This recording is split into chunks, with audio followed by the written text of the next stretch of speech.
Alright, back down in the murder basement. Kind of get a sense of comfort here, familiarity. Makes me think of my my childhood. Wait a minute, what the hell is that? What is going on? What is going on? Huh? Huh? Oh, thank God. My creepy clown's okay.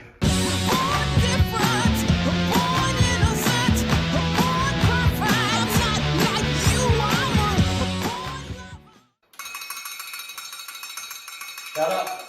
Marginally better to film in this part of the murder basement. There are so many spiders and nails. Anyway, before we get cracking, I want to do a little bit of self-promotion, which I'm not known for, but I just want to let you know that my co-founded wrestling event live in Sheffield on Saturday, the 24th of September, Spectrum Wrestling's Rejoice is now selling tickets. buytickets.at/Spectrum Wrestling. If you can get to Sheffield on September 24th, I highly recommend it. It's gonna be good. We've got Commander Stephanie Sterling versus Priscilla, Queen of the Ring. We've got Gia Adams versus Mercedes Blaze. We've got the Landed Gentry, those Tory twats. Thanks for booking those, Craig. Versus Harley Hudson and Chili Heatwave. We have Nathan Black versus Gene Money. We have Jack Maxwell versus Tonga. Man Like Doris versus Axel the Clown. We've got killer clowns. Oh my yes. September 24th. Buytickets.at/Spectrum Wrestling. Do come along. I would love to see you there. Love to meet you if you do come along. It's gonna be good. Also, while I'm here, patreon.com/Jim Sterling. Might as well get that plugged as well. That makes this show happen. Speaking of this show happening, let's make this show happen.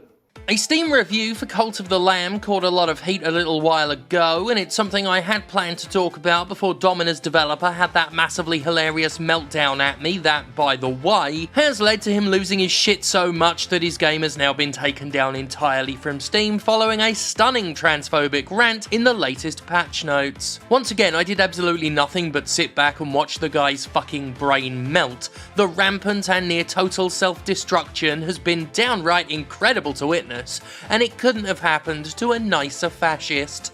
Anyway, from one baffling Steam situation to another, where a game was criticised for being too short, after one reviewer completed it in 17 hours. Yes, 17 hours, and it was considered far too short for its sub 20 quid price point. Cult of the Lamb, in case you are unaware, is a hybrid roguelike simulation game in which you build and maintain a cult of cute critters in service to a sinister eldritch god. Split roughly in half between sim-like cult building and action-oriented dungeon runs, it's a game I've quite enjoyed myself, even if it's a game that runs entirely on shit.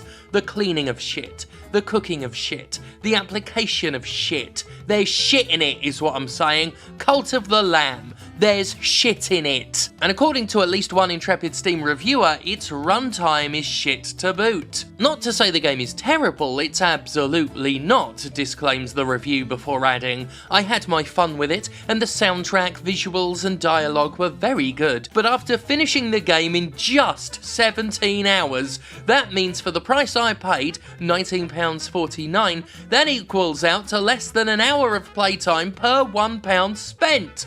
Does that seem worth it to you? Think of the amount of hours you can squeeze out of Isaac or Hades. Oh no.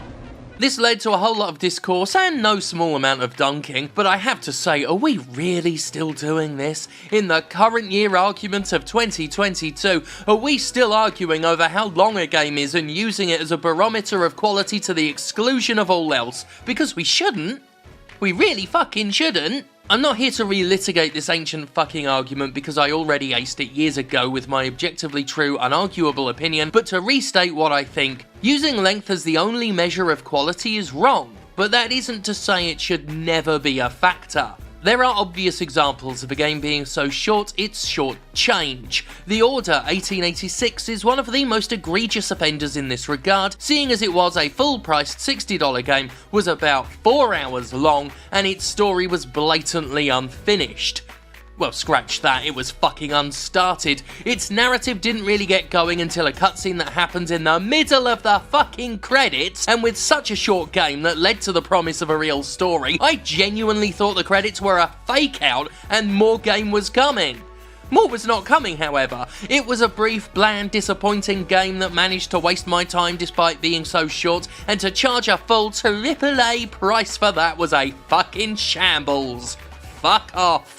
I think that combination of problems, the mediocre gameplay, the obviously unfinished / unbegun story, the 4-hour runtime, the high price, all of these things combined led to a fucking stunning insult to the paying customer. Maybe if the gameplay itself had been good, the story completed, then the length of time it took to conclude might not have been so startling. I mean, at least if it was brilliant fun to play, it might be worth replaying. And that never gets brought up enough, even to this day. Even though I've made the argument for like 10 years, people talk a lot about replay value, how worth it is to play through a game again, but what they really mean is more post-game content, either with repeated tasks, frequent updates, or new game plus modes. That's what replay value has come to mean. Rarely do people mention that replay value could be, you know, whether or not there's inherent value in simply replaying a game. Like the term literally says. Silent Hill 2 is one of my favourite go-to examples here, which is useful because it's also my favourite game. Now, this game compared to Cult of the Lamb would absolutely not pass the sniff test of our erstwhile Steam reviewer. It's significantly shorter, averaging about 8 hours if you're just going through the main story beats. Its original asking price was also significantly more expensive than Cult of the Lamb, since it was a full-priced mainstream PS2 title. By the merits of the Steam review criticising Cult of the Lamb, Silent Hill 2 is an absolute scam. A complete waste of money, giving you far less than an hour of playtime per dollar spent. That said, I've easily put far many more hours into Silent Hill 2 than the 20 or so I sunk into Cult of the Lamb. And while it features a couple of additions if you play through it more than once, it's hardly new game plus content, and I've happily replayed the game on multiple systems without said content. The replay value of Silent Hill 2 is clear as fucking day. It's simply that fucking good of a game that I want to play it more than once. Frequently, in fact. It's half the length of Cult of the Lamb at more than twice the price, but it absolutely has enough replay value to go the distance. I do find it interesting that the Binding of Isaac and Hades were brought up, because I do wonder if the modern game player hasn't been spoiled by what are honestly pretty extreme examples of in-game content. Isaac and Hades are not the norm, and while that doesn't mean more games shouldn't strive to offer such high-quality content in such abundance, that doesn't make it entirely fair to judge a game primarily on whether or not it reaches the absolute far-reaching zenith. It's also worth pointing out that the Binding of Isaac and Hades were also made iteratively post-release. Isaac, while robust to begin with, is absolutely swollen with its current content as a result of years upon years of updates and expansions. Hades, meanwhile, was in early access for a significant amount of time before its final launch, making more money up front to put into its budget, gaining real-time feedback, and taking far more time than most studios have to get it absolutely right. They were able to finish a game and then just keep going with development. Hades is a shining example of early access done beautifully right, and the anomalous method of development helped buff its content offering to a massive degree. This cannot be ignored when comparing it to other games. Again, that doesn't mean other games should get a free pass, or not try to offer as much value as possible by whatever category that value fits into, but the fact is that the vast majority of games are not made with the advantages Hades had.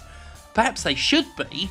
Hades and Isaac remain rarities, are some of the best games ever made, and if you judge your enjoyment of a title based on whether or not it's as buffed out as either of those, you're going to dislike 99% of games made and sold. The industry has a lot to answer for in this regard also, especially in the mainstream space, where pure runtime has been used as a selling point for far too fucking long, and the concept of the live service tried to falsify this sense of length with subpar repetitive busywork that sure as hell did offer length at the expense of being actually fucking fun.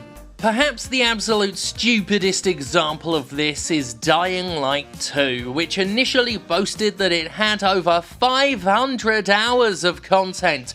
500 hours! Who even has that much time? Oh, and Techland was proud of it too, beaming on Twitter. To fully complete Dying Light 2 Stay Human, you'll need at least 500 hours. Almost as long as it would take to walk from Warsaw to Madrid. Fuck off.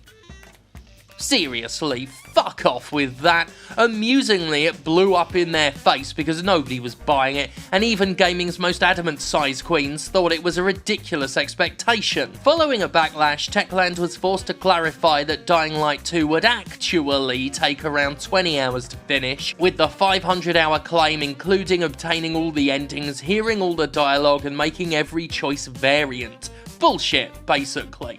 But bullshit that fed entirely into the obsession that some within this community have with how long a game takes to quote-unquote beat. I still get asked how long a game is when I say I completed one or when I do a video on it. It's the first thing some people want to know, and I am baffled every time. I get that people have budgets and want the most bang for their buck, but I also think that reducing a game's value to how long it takes to beat is, well, reductive, and has led to the padding out of games with nebulous fluff, busywork and repetition in a desperate bid to max out the hours. And as Dying Light 2 proves, it doesn't matter how long a game is if it's fucking shit.